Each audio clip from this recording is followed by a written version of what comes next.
Ketemu lagi kita. Hari ini mau ngobrolin buku yang judulnya Finding Her.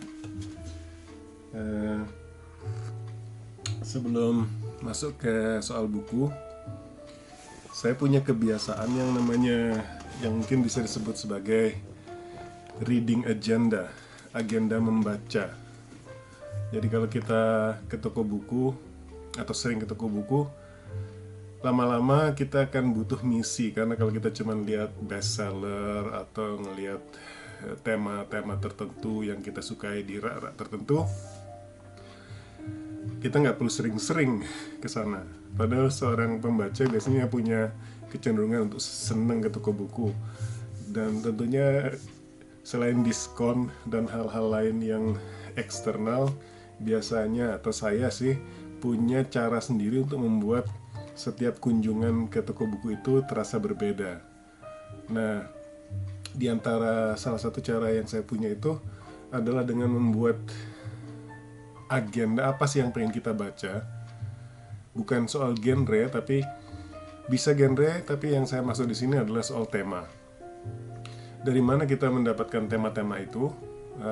Banyak sumbernya. Yang pertama dari bacaan atau dari teman-teman sesama pembaca yang saling ngobrol, tapi bisa juga dari tempat yang kita kunjungi. Misalnya buku yang kita bahas hari ini adalah salah satu dari agenda saya ketika pertama kali ke Amsterdam. Terus di sana juga ke toko buku, tapi karena banyak buku yang saya nggak bisa akses karena berbahasa Belanda, tapi juga ada banyak kata-kata yang membuat saya yang membuat saya merasa, ini kan kayak yang kita pelajari di sekolah dulu ya, di buku sejarah. Terus muncullah ide itu, bagaimana mengetahui apa yang kita pelajari di sejarah itu dari sisi si Belanda. Gimana sih? Kita tahu Belanda itu penjajah, tapi gimana sih kehidupan mereka saat menjajah kita itu? Ini juga atau rasa ketertarikan ini juga semakin dikuatkan ketika ketemu dengan kolega-kolega di kantor. Salah satu dari kolega atau dua orang kolega di kantor itu orang Belanda, dan mereka ketika saya join project itu pertama kali, begitu mereka kayaknya sudah baca CV dan tahu saya orang Indonesia, entah dari nama atau dari informasi yang lain, mereka langsung menyapa selamat pagi, dan itu cukup berkesan untuk membuat pertemanan berlanjut. Dari cerita-cerita mereka saya tahu neneknya salah satu kolega ini lahir dan besar di Hindia Belanda, dan terpaksa harus mengungsi, terpaksa dari sisi mereka tentu saja terpaksa harus kembali ke Belanda. Dan dari teman saya ini saya tadi tahu bahwa neneknya itu benci banget sama orang Jepang, karena orang Jepang itu yang membuat hidupnya harus tercerabut dari akarnya mereka. Karena dia lahir di Hindia Belanda, tentu mungkin ketika kembali ke Belanda lebih ngerasa asing. Jadi itu fenomena yang menurut saya aneh juga, orang Belanda yang kembali ke Belanda dan merasa asing di sana. Jadi itu reading agenda. Dan ketika di Amsterdam, saya nanya-nanya ke penjual di toko buku situ, dan di sana saya dikasih rekomendasi buku ini, yaitu Hidden Force. Nanti kita bahas di episode tersendiri. Tapi dari buku ini menguatkan saya ide itu, saya mau baca lebih banyak lagi soal bagaimana pengalaman kebelandaan atau bagaimana pengalaman orang-orang Belanda sebagai penjajah di negeri kita. Tentu saja ini bukan sebuah proyek saintifik yang membuat saya langsung secara aktif mencari buku-buku itu. Tentu saja bisa lah, tapi saya bukan akademisi. Ini adalah sebuah proyek amatiran yang membuat ke toko buku itu jadi lebih menyenangkan. Nah, dan itu terjadi Ketika punya agenda ini, mata kita itu ketika melihat di toko buku, melihat deretan-deretan buku itu tiba-tiba langsung nyangkut aja, oh ini gitu kan. Dan ini yang terjadi dengan buku Finding Her. Buku ini saya temukan di London, di sebuah toko buku yang disusun rak-raknya itu berdasarkan geographical location, lokasi geografis. Jadi ketika masuk ke sudut yang Asia, terus semakin spesifik lagi ke rak, yaitu 2-3 deret yang soal Indonesia. Dan ternyata di situ, dan buku ini dimasukkan ke kategori itu. Ada benarnya. Oke, buku ini berkisah soal sepasang suami istri yang masih muda, Gus Hager dan Linke Hager. Dan mereka ini baru menikah, tinggal di Bandung. Si Gus ini seorang pilot, dan pilot yang berprestasi. Jadi adegan kisah ini dimulai ketika si Gus mendapat tugas untuk ke Australia karena pemerintah Hindia Belanda memesan beberapa pesawat dari Amerika yang harus dijemput ke Belanda, dijemput di Australia. Terus adegan dimulai dengan Linke yang mengantar Gus di Bandara Andir, kayaknya bener ada atau enggak sampai sekarang ya, di Bandung. Jadwalnya si Gus ini dari Bandung berangkat ke Malang, dari Malang langsung ke Australia. Adegan pertamanya dibuka dengan kesan terakhir ketika mereka waving goodbye, dan itulah rupanya saat si Gus terakhir kali melihat si Linke untuk beberapa saat. Dan apa yang terjadi ketika Gus sudah sampai di Australia, ternyata Jepang datang ke Indonesia. Jadi ini kejadiannya sekitar tahun 42 sampai 45. Dan ini yang membuat sesuai banget dengan agenda saya tadi.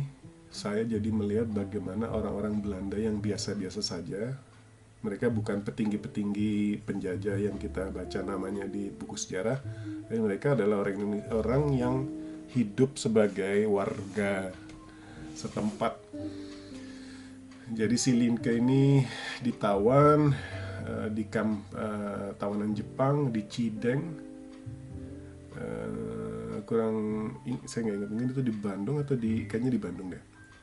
Terus si Gus mendengar berita ini dari Australia, mulai dia khawatir.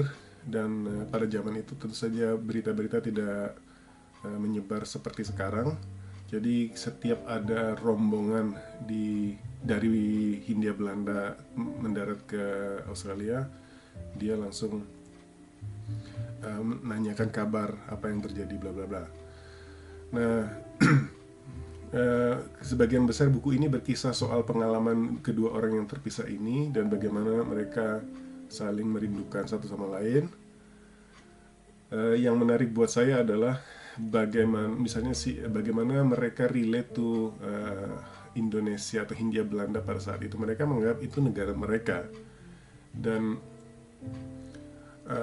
orang-orang yang ditawan itu kebanyakan orang-orang Belanda, dan ada beberapa orang Indonesia juga. Terus si Gus yang sedang ada di Australia juga bersama teman-teman pilotnya yang lain melakukan berbagai cara bagaimana membebaskan negara mereka. Bayangin, saya sebagai pembaca orang ketiga yang lihat, oh ini ada orang Jepang yang mau datang, ini ada orang Belanda yang dua-duanya menjajah saya, terus tiba-tiba mereka saling merasa itu memiliki. Itu menurut saya perasaan yang lumayan aneh dan lucu juga, menarik lah. Jadi itu ada intrik-intrik yang menarik juga. Misalnya si Gus selama di Australia dimanfaatkan untuk misi-misi yang lain. Jadi pesawatnya itu nggak jadi datang karena Perang Dunia Kedua pecah prioritas suasana damai berubah menjadi suasana perang, termasuk Amerika, termasuk dalam hal penjualan kapal, pesawat-pesawat yang mungkin akan mereka pakai sendiri. Terus ada juga intrik-intrik spionase, jadi ada figur yang namanya Simon Spoor, Spoor, yang ternyata menurut keterangan di belakang buku ini adalah seorang tokoh sejarah juga. Dia melarikan harta dalam bentuk berlian dan mungkin juga uang dari Bank of Java ke Australia, dan pesawat yang mengangkut sekantung berlian itu ternyata pecah atau meledak, jatuh, dan puing-puingnya ditemukan di satu tempat, dan orang yang selamat ada yang mengambil sebagian berlian itu. Jadi intrik-intrik kemana harta itu, kemana berlian itu juga ada. Dan ternyata si orang-orang pembesar Belanda yang mengungsi ke Australia ini tidak semuanya jujur. Mereka ada yang berniat untuk mengambil keuntungannya sendiri. Jadi si Gus ini sempat diperalat oleh mungkin semacam polisi militer mereka ya, yang berusaha mencari informasi soal intrik-intrik tersebut. Si Gus ini orangnya tidak peduli, dia adalah seorang pilot yang hebat. Jadi dia nggak peduli urusan politik, dia tidak peduli urusan karir. Saya senang terbang kok, dan itu yang ada di dalam pikirannya. Dia juga hampir dijebak oleh komandannya yang berpihak kepada salah satu yang sedang bertikai, tapi dia berhasil selamat karena dia tidak mudah karena faktor-faktor kebetulan juga. Jadi intrik-intrik ini menarik untuk diikuti, itu yang menjadi salah satu sumber yang membuat plotnya bisa bergerak. Terus si Gus dan Ningke ini punya anjing yang namanya Yipi.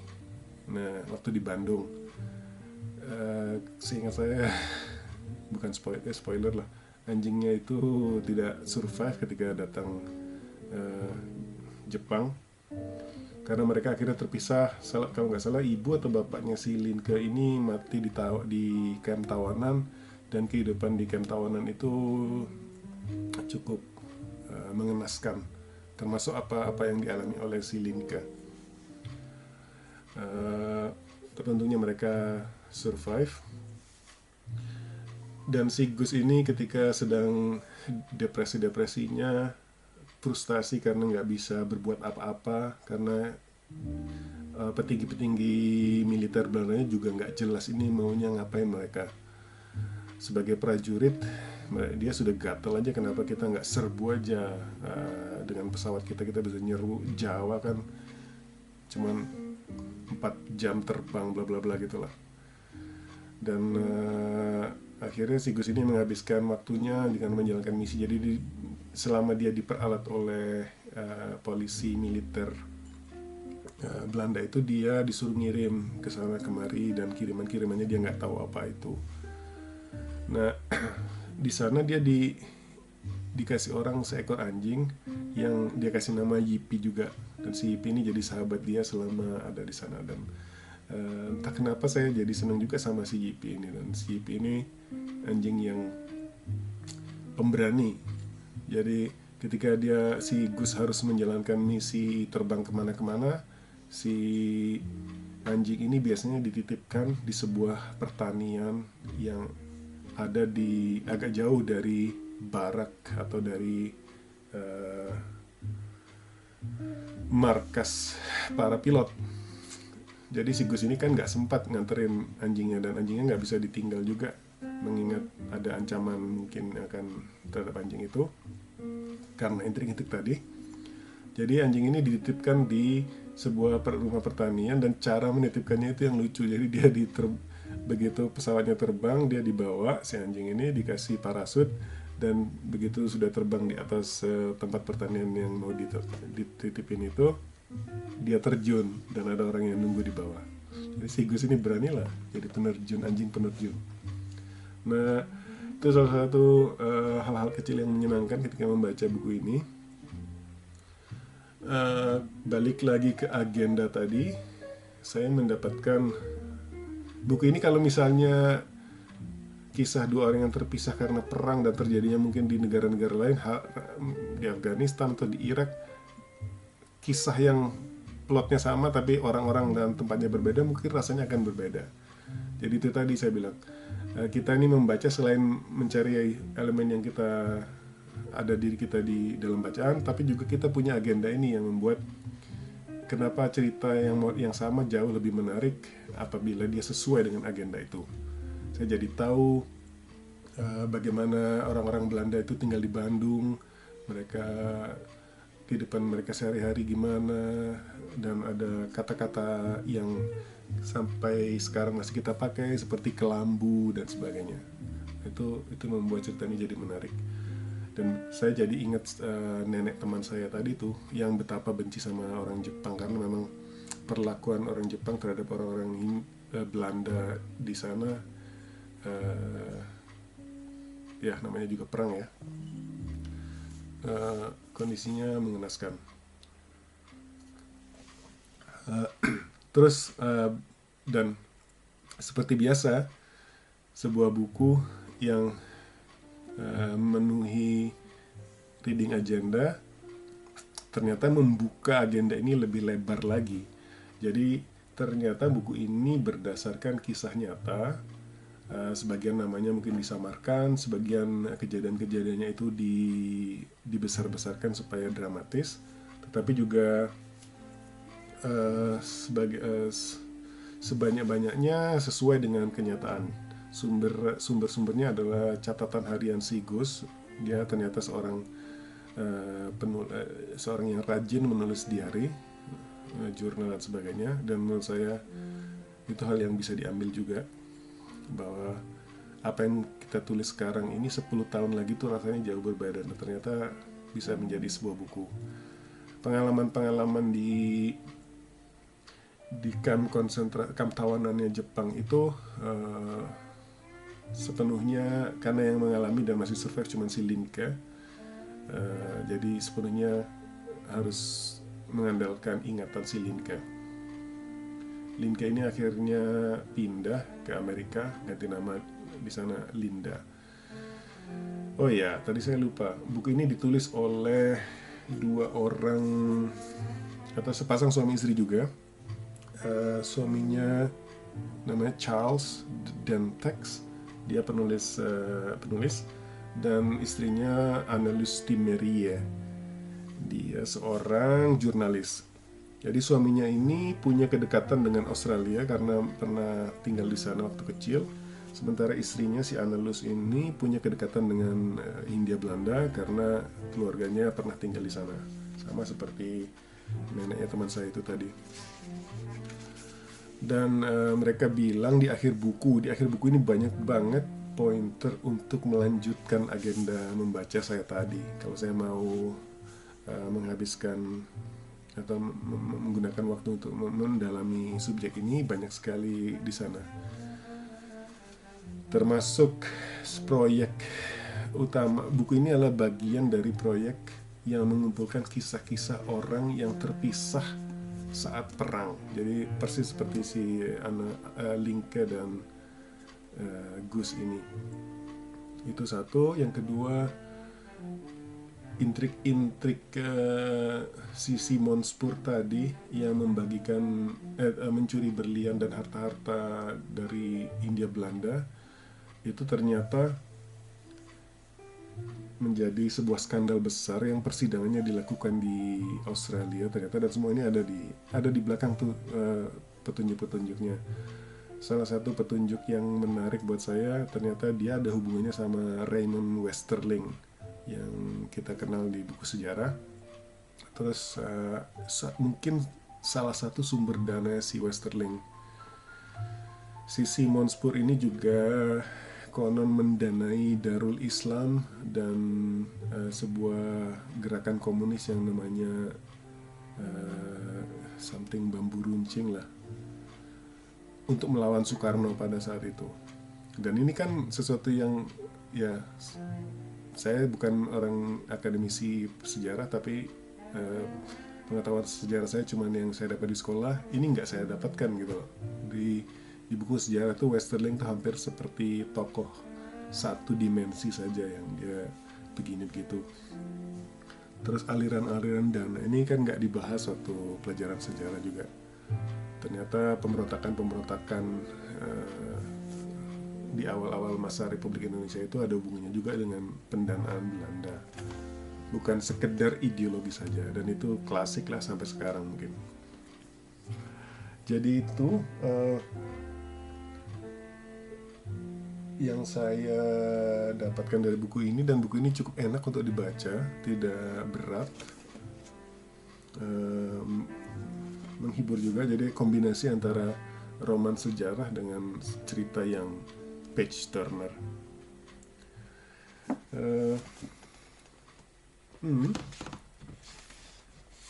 Oh ya, satu hal yang menjadi kendala untuk tidak membaca ini adalah karena menurut si mbak-mbak yang di toko buku di Amsterdam itu, namanya Atheneum kalau nggak salah toko bukunya, banyak sekali sebenarnya buku yang menyoal pengalaman orang-orang Belanda di Hindia Belanda zaman itu. Cuman semuanya dalam bahasa Belanda. Dan dua buku yang saya sebutkan ini adalah salah dua dari sedikit yang tersedia dalam bahasa Inggris. Ya, semoga lagi.